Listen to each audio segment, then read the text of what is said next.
So, where are you from? Oh, Brazil? Es verdad? Hablo español. Ow! Hello everyone, welcome to the LangFocus channel. My name is Paul. Today I'm going to talk about Portuguese. Portuguese is a language that far too often gets ignored. In Canada, if you tell someone you want to study Portuguese, they might say, oh, isn't that kind of like Spanish? Or worse yet, they might say, why Portuguese? Why don't you study Spanish instead?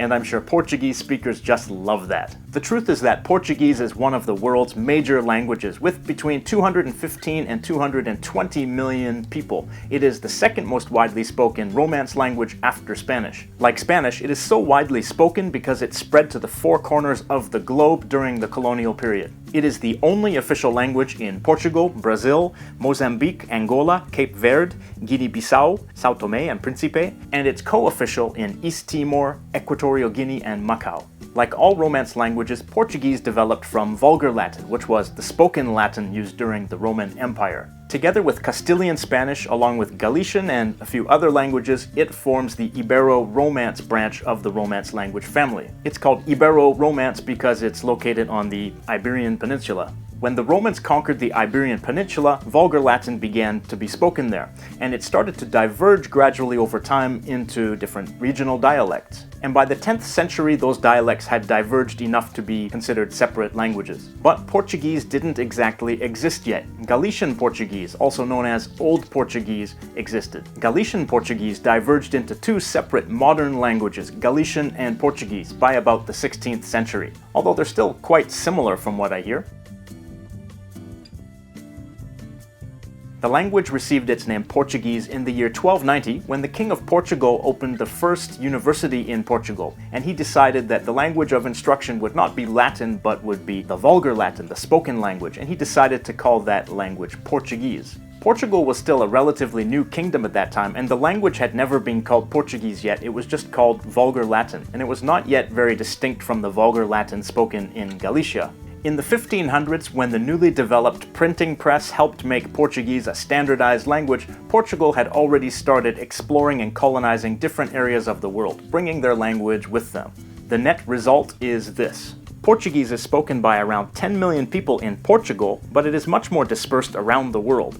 It is spoken by 205 million people in Brazil. And then of course there's Africa. In Angola, it is the native language of about 5 million people, 20% of the population, but it's also widely used as a lingua franca that unites the country's different ethnic groups. That is about 15 million more second language speakers. Cape Verde's 500,000 people speak a Portuguese-based Creole as their native language, but they learn Portuguese as a second language for official purposes. Also in Guinea-Bissau, the most common language is a Portuguese Creole, but Portuguese is also an official language with around 200,000 native speakers. In Mozambique, there are 1.9 million native speakers and another 10 million who speak it as a second language. In São Tomé and Príncipe, it is spoken by another 120,000 people as a native language. In Equatorial Guinea, it was made an official language in recent years, though nobody really speaks it. I think they did that to promote their relations with other Portuguese-speaking countries in the area.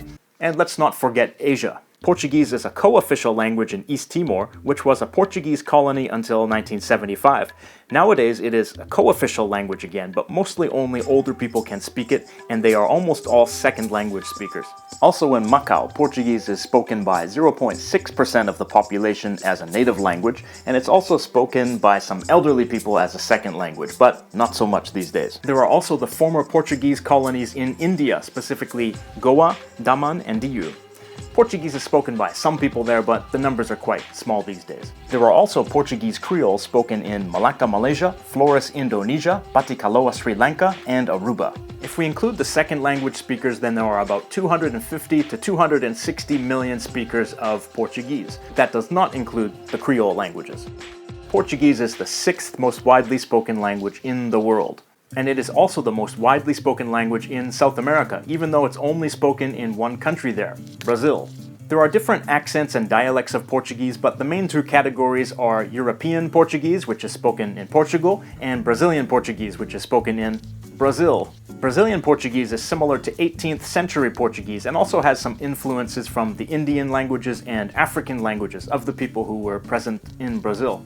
I've read a lot of comments by lots of different people about this, but it seems like the difference between Brazilian and European Portuguese is basically like the difference between UK English versus American English. There is a different accent, different pronunciation, there are some different vocabulary words and idioms, and some of the grammar is slightly different. But basically they are the same language and are intelligible. Though sometimes, depending on your exposure to the other variety of the language, you might have some trouble understanding or communicating.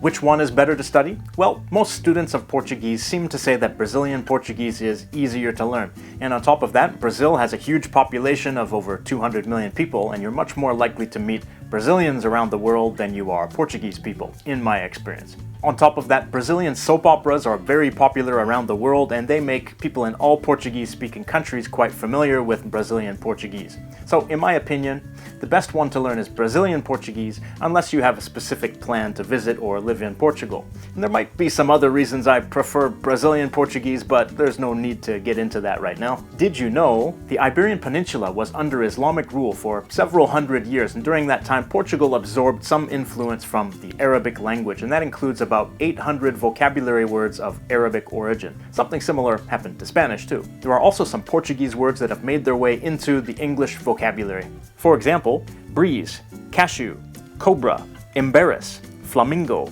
some food like marmalade, molasses, tapioca, and the insect mosquito.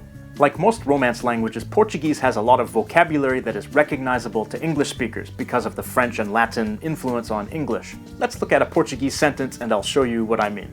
Okay, forgive my pronunciation here, guys. Taylor Swift é uma cantora, compositora, instrumentista, produtora musical e atriz norte-americana. So let's look at some of the words here. Cantora, well, that looks like the English word cantor, which is someone who recites music in a synagogue or church, I think. So I think that cantora is a singer. Compositora, well, that looks like composer, so I think that means musical composer. Instrumentista, well, I think that looks like instrumentalist or musician. And produtora, that looks like producer, so produtora musical must mean musical producer. And then atriz, that must mean actress. And norte-americana, that looks like North American. So if you look at all of those words and just kind of analyze each word, you can figure out the meaning of that sentence pretty easily. A lot of Portuguese sentences are like that, though they're not always that simple, but I gave you a simple example just to show you that you can often recognize words like that. So you can probably learn to read some Portuguese fairly easily if you're an English speaker, and if you know another Romance language, then you can probably already read a lot of it without having studied the language. Of course, learning to speak it and to write it will require focus and effort, because that means you have to actually produce the phonology and produce the grammar, as you have to with any language. So stop thinking of Portuguese as the strange little brother of Spanish. It's actually an important global language that stands on its own.